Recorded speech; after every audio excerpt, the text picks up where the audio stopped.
Yeah, so I'm quite difficult to find. I mean, nobody can find me or the managing director. I'm quite a small bloke, and of course I hide in the crowds like this quite easily. It's a bit difficult, really. I mean, we did have the military police up there the other day. They couldn't find me. West Midlands police can't find me. My mother can't find me. The late father's law firm can't find me. My sister can't find me. The police down the road can't find me. My unions I was part of can't find me. I can't find any support for the tenants who are being sort of attacked in their homes by people who shouldn't be in the country.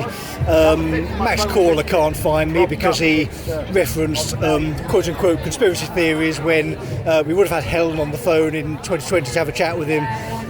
I think when Helen was on the telly talking about ignorant HR spiv, she was probably referring to Scriven, who of course, having gone along with an NGOs project in the public body, was more interested in the hair on his head than the information sloshing about his ignorant primate brain. So when you say, mate, I'm a compliance officer, I don't actually defer to you, you defer to me, because in our department we deal with the violence. So we go to court, we say to the court, hello, this person has broken the law, can we have a bit of paperwork that says I can go to the West Midlands police and say, well, put him out of his house if he's not going to comply. You can take that tone of voice with people because you actually have the authority bestowed on you by the law. So when you're speaking to directors or assistant directors and you're mentioning British law, you would have thought the response would be something more than sort of a smirk and a sneer, but of course that's how Birmingham began to be run. After, I can't even remember her name, John Cotton's deputy or assistant made some ridiculous comments that she got a complaint from an organisation or something similar about her, grammar and tone in responses, and her response was something like, "Oh, I'm sorry, mate," etc., etc. But the "I'm sorry, mate" culture did sort of affect the compliance department, and again, when you are dealing with clearly sort of national security matters in terms of everyone being locked in their homes by the state, you have more pressing concerns. But when that opens up, your tank-sized compliance officers, having been ignored by Max Corler, are going to kick off, aren't they? So if this idiot thinks he's going to get out of Birmingham and sort of hide in his retirement or a lair somewhere, sucking off the patronage money for just overseeing Oracle and then leaving, we're not actually going to be having that. So you've got the absurd position where if I was living in the polis of Sutton Coldfield, my elected Member of Parliament, Sir Andrew Mitchell, a snivelling coward who went along with Crenshaw nonsense in 2020 by himself, is just not going to get any answers from the sort of corrupt spivs who covered infest that corrupt bureaucracy. So the problem they have is, as I was saying to an esteemed colleague in the street, and by esteemed colleague I mean in sort of the Diogenes sense, in that she sort of recognises me on the street and realises I'm not going to murder or something, probably going to help her out, and therefore we can have an intelligent adult conversation about matters down south. But you make the point to her that, we can be out on the street, and okay, the police sort of cower in their offices, but normal people don't. So it does sort of beg the question as to why the managing director of Birmingham City Council, having had the unfortunate experience, I suppose, of making eye contact with Birmingham University, got her head taken clear off. So the benefit of the late father being an Oxford man and only getting his third in philosophy is that if that's true, we can demonstrate for the historical record that he's not that bright. So he's not allowed to defend himself, to be fair. He's a pile of ash in Monks Eaton Road at the moment.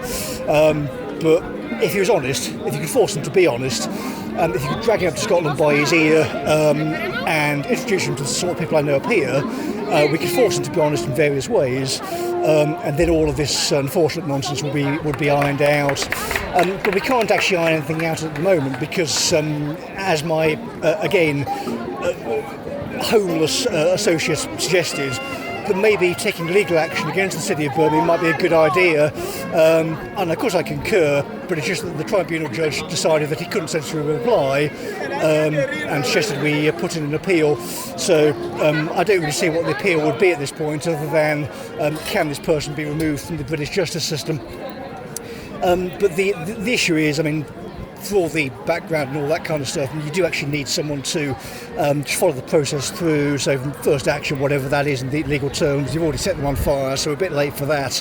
But actually putting things through so people are forced to actually respond to what you're saying, then perhaps the court service of Birmingham could actually function in any kind of meaningful sense.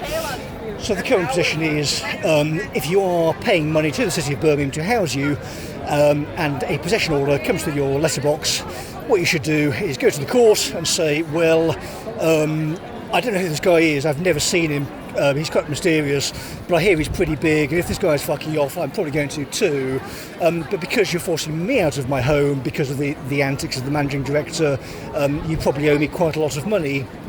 And simultaneously, of course, Birmingham is, after equal pay was sorted out, after the bins were sorted out, this disastrous, unpleasant era for the city has been put behind us. They're now going to get sued by the staff again because they didn't bother to respond to the 2018 changes in the law and tell the staff that cannabis is entirely legal if it's prescribed by a doctor.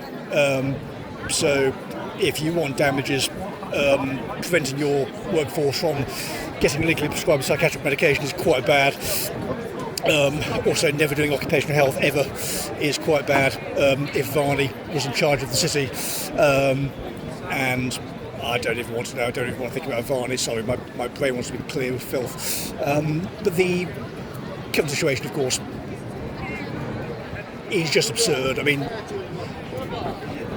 you can't even quantify how absurd it is. We're sort of wandering through Edinburgh at the moment, back up to the castle. At any point from November until now, this revolting porcine beast that John Cotton hires could have explained her behaviour to her court officer after several years of pointing out internally and externally that the people running the organisation are totally unfit for the job and are actively dangerous. So one of the great ones, of course, is Naylor was playing around with the whistleblowing nonsense in 2020 and saying, well, report it here, and it was sort of a Hummus Yusuf type affair. Okay, well, we're going to do that because you don't belong anywhere near the organisation, mate, or the city, to get out. But because of the corruption in the court service and the problems in Birmingham University and the rest of it, they've created just this, effectively an exploded bomb in the middle of the city waiting to go off. And as you explained again to my other associate last night, having bought Birmingham's court service for data security reasons with me, the Celts are in 2026 now. We don't need to blow up pubs or set bombs off in Birmingham to make our point. What we do is we say, well, no, actually, we built the city because we've built various businesses, including a particular crime empire in our case. And given that you can't stop me from inheriting it because the name is mine, I'm just going to tear you apart. So if John Cotton can be found, please, and if some reputable solicitor, if there's any left in Britain, can help me take legal action against him for his total incompetence, resulting in the early death of my father and the total ruination of the country, effectively. A lot of that was down to people like Varney and Cotton over the past few years. So even without the political power to carry out what people are now suggesting should happen to people like that, we can at least find them and start asking questions. So in legal proceedings, time is quite important, and if you're thinking about time in sort of 200-year sense, then it got beyond, unfortunately, Mr. Morrison. But it's not going to get beyond John Cotton because he was running the entire city. So the panel that was underrepresented as well in London last year was the Go and Read the Republic one, which everyone should do because it tells you effectively in ancient terms how to govern or not govern a polis. And if you compare it to the actions of people like Cotton, Naylor and Roney, you can say, okay, well, these people are Platonists. It's not really just that we don't have to listen to them in a political sense. They are incompetent to the point where they became corrupt, and the corruption led to various forms of criminality, hence Cotton going beyond the law and this kind of nonsense in 2020. Anyone can do this. So Edinburgh Castle has a no-fly zone. So if you set up a drone here, you're probably going to get arrested quite quickly. But in the places we're talking about, commercial drones can be flown freely. There's nobody can stop you.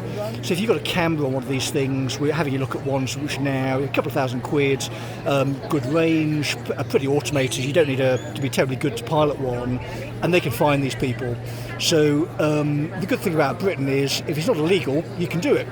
So if you want to be the modern equivalent of the English longbowman, there's your longbow. So there's the enemy. Go and find Cotton, Roney, these kind of people with your drone. Just find them. Just record them, ask them questions, record their utterances, and the entire project that took over Birmingham in 2020 is just going to be nuked from orbit. So the black hole sucks them back in, and from Scotland we tear them apart. Really, really easy, nice and clean. And you can shatter their power base forever. But the key is the housing, so it's physical assets. So will and representation, in the chain from Schopenhauer to will, there's stone, right? So I need a lot of will to get through this. If I wanted to destroy this place, I'd need a lot of stuff to get through it.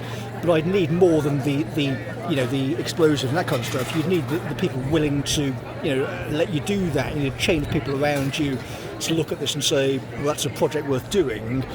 But it's just that nobody's going to do that because this is one of the most historic sites in world history. But the problem is we've got encroaching armies based on John Cotton's power from the south. So that this is not a difficult influence chain to make. You just shatter it. We can get constitutional reforms in quite easily. And you've then got what people on our side of the argument want. So everyone's saying, well, what are you going to do? What are you going to do? We've got those properties in my bag, right? So authority is taken away from the lowest grade human capital available, low grade crooks who should never have been employed by the organisation in the first place, neutral intermediaries, so entirely new people come in, but you come into a compliance department where the compliance people tell you what to do. So if there's a legal influence and we say no, we're not attacking them, we're not attacking them.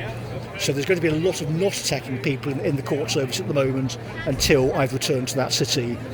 If I come back to that city and we find there have been protection orders put through, once again we'll do free case reviews from Scotland, and Abigail Simpson can explain to the court, I presume, that I'm too scary to appear on video link as well to contest possession orders. From Monday, once again, we've given them various ultimatums. Again, we don't need to do this, they're already criminals. But midday on Monday, I expect a representative from West Midlands Police to put down the pink hoodie, get out of West Midlands, out of Sutton Gymnasium, refrain from doing silly theatre performances in my presence, and behave like a respected member of the British Police, please. I appreciate your previous leader was a clown, the current one's a coward, but once we get rid of him, quick rotation please, get some more sensible in, we can start, perhaps stopping you officers being assaulted in the street with weapons. If you'd like to discuss policing though, Edinburgh Castle is a bit better defended than your officers or your compliance officers.